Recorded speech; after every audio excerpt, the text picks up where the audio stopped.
Ang bahaging ito ay hatid sa inyo ng Smart Sports. Mabuhay teammates, ito ang Basketball Universe at ako si Bill Velasco. Ang bahaging ito ay hatid sa inyo ng Nickel Asia Corporation. Nag-set ng bagong record si James Martinez ng Titan Ultra sa PBA. Matapos ang 13 taon, nakabalik siya sa liga at di lamang yon. Ang team na napuntahan niya ay yung dati niyang pinaglaruan. How does it feel na nakabalik ka ng PBA?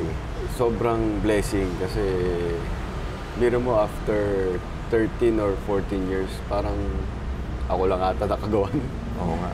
Inspiration din. Parang gusto ko na lang din na maka-inspire ng mga bata na huwag kayong tumigil hanggang kaya nyo maglaro, yung pangarap nyo na makabalik sa pinakamagandang liga sa buong Asia.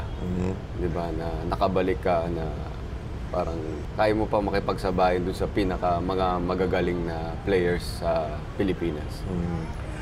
Paano nangyari na napunta ka sa Titan Ultra? Nag-post sila ng tryout, yung Northport pa siya. Pumunta ako ng 2 beses. Tapos after nun, 1 month ako nag-ensayo sa kanila. So wala din talagang players eh. Parang konti lang talaga. So parang blessing lang din na natapat na yun. Nag-tryout ako 1 month, nag-ensayo. Ganun naman eh. Diba? Anong magiging mo talaga, late nga ako nakasign eh. Parang 3 days na lang, opening na. Anong magiging role mo sa team? Siguro feeling ko more on quality minutes na lang eh. Hindi na naman talaga ako pwede ng heavy minutes. Tutulong sa mga gwardiya, yung mga ganun siguro. Kasi syempre medyo, alam mo na, may edad na rin tayo. Hindi naman tayo magyayabang. Aray. Baka siguro ganun. When you first came out, di ba nag-San Beda ka na high school, UE ng college. Those are both very good programs, lalo na in developing guards. Nung nakapasok ka sa PBA, what was the plan nung panahon na yun? The plan was to stay there as long as you can. Okay. Kaya lang, hindi minsan yung plan mo, hindi siya natutupad. Yung gusto mo, hindi rin lagi nangyayari. Na-draft ako ng Ginebra, 18th pick. Parang isa-sign nila ako 1 year. Kaya lang tumatawag yung Powerade na, dito, bibigyan kita ng 3 years. Siyempre, ako, bata ako noon. Tapos ila-line up kita, sabi ng Powerade. So, siyempre, mas longer yung kontrata, mas secured ako. So, tapos nung natapos na yung unang season na yon, nawala ka sa PBA, what happened? Binili ng Global Port yung Powerade. So, bagong management, bagong coaching, lahat. So, nawala yung kontrata mo? Voided? Binayout. So, binayout nila yung contract. Okay. What was your plan after that? Yung plan ko, wala eh. Parang bumagsak yung mundo ko noon kasi, di ba, kasi andun na yung top eh. Parang wala pang MPBL noon? Wala pang MPBL, wala pang mga overseas. So, D-League lang talaga yung pwede nun. So, after nun, yun. After nung buyout, D-League. Kaya lang yung D-League nun, parang 1 month na lang eh. So, hindi ka secured talaga. So, lahat ng pwedeng pagkakitaan, mga ligang labas, talagang laro lang ng laro, hindi ako tumigil. Kailan ka nag-umpisang mag-abroad? 2016, yung talagang Pero nung college kami, Taiwan kami, US kami. Pero yung naglaro talaga ako na may bayad na 2016. Okay. That sort of became yung name path mo eh. So, kasi ang laki nung 1 week, bibiro mo, bibigyan kang 2K USD. Diba, not bad na, one week lang. So, pwede itong gawing hanap buhay din Tapos hindi ka pabugbog, 1 week, 2 weeks, tapos biglang nagkaroon ng Thailand. May 3 months league siya. After nun, may 3 months ulit. Parang TBL, TBSL. So 6 months yung stay ko doon sa Thailand nun before nung 2016, 2017. 6 months, 6 months. So sabi ko, pwede to Tapos isip ka na lang ng way magkapera ulit after 6 months. Okay. Tipirin mo muna yung kikitain mo dun sa 6 months na yun. Hindi ka natatakot na parang walang stability yung trabaho? Yun nga kasi wala rin stable. Kaya pag uwi ko, hanap na naman ulit ng another way kung paano ka kikita. Yung mga ganun ba. So paano mo nagagawa yun? Mga panalay, lahat.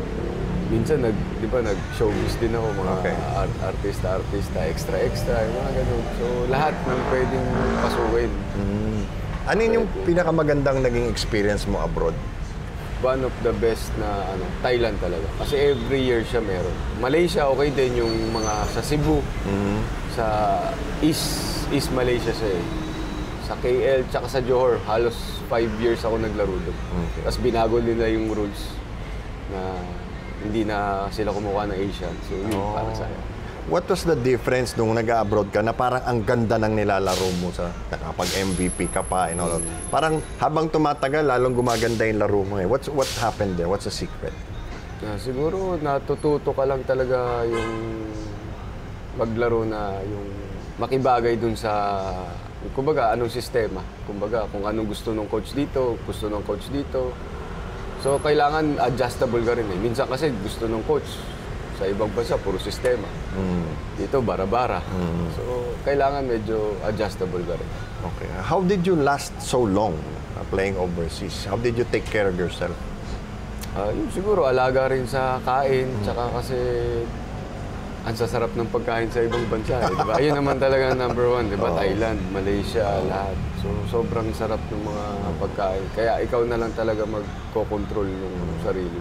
Umasa ka ba na nasa puso mo pa ba yung makabalik sa PBA? Oo.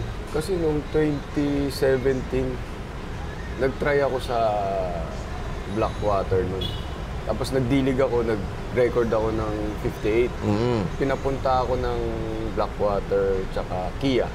Kaya maganda naman pinakita ko nung tryout. Kaya lang, di pa rin talaga nakaside. So, after noon, parang Malaysia or Thailand ata ulit ako. Bumalik ulit ako ng Kia. Wala, hindi pa rin. Sabi, naka-line up na ako. Pero yun. Walang pirmahan pa. Walang pirmahan. So, wala. Then the last few years you've been, playing more abroad. Ano na, sinukuan mo na ba yung PBA? O iniisip mo pa rin sana? Sana.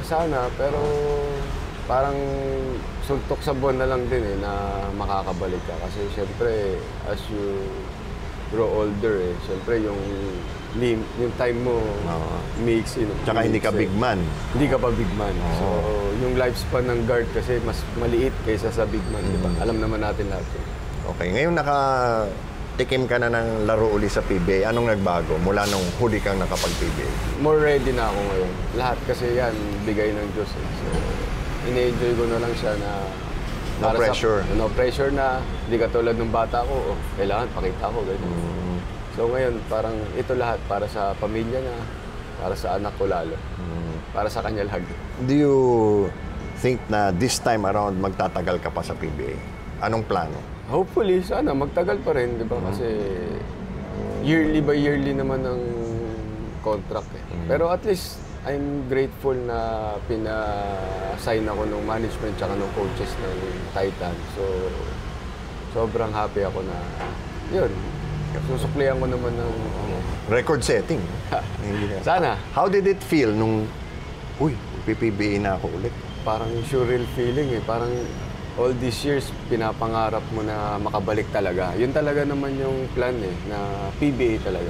Kasi, kung wala, talagang lipad ka. Siyempre, number one pa rin talaga PBA. Kaya lang, kung talagang walang opportunity na, try out man, or ano, siyempre, hanap tayo ng ibang way na kumita.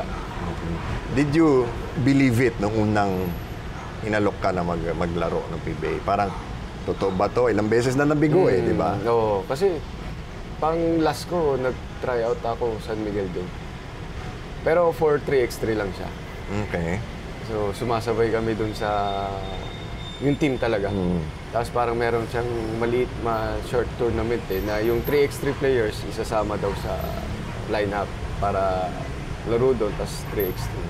So, hindi rin nakasign.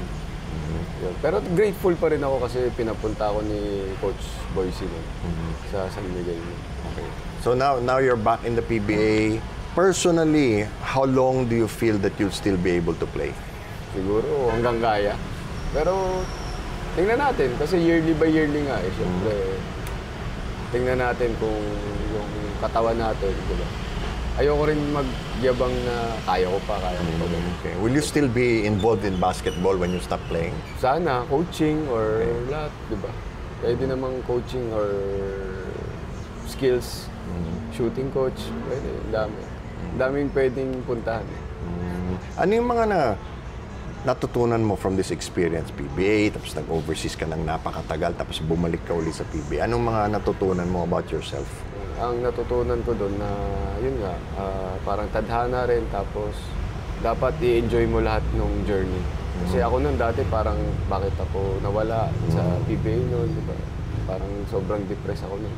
Tapos nung tumatanda ako, nagkaroon ng mga ibang liga sa bansa. Doon na-enjoy ko ulit yung paglalaro. Kasi ako lang naglalaro. Pag import ka, halos 40 minutes ka naglalaro. So doon ko na-enjoy na, pwede ko pala rin gawing hanap buhay ito sa paglalaro sa ibang bansa. Pag halimbawa may mga bata na are in a similar position sa iyo na pwede na sila mag-PBA, anong ipapayo mo sa kanila? Sa akin na experience talaga. Laro ka lang ng laro.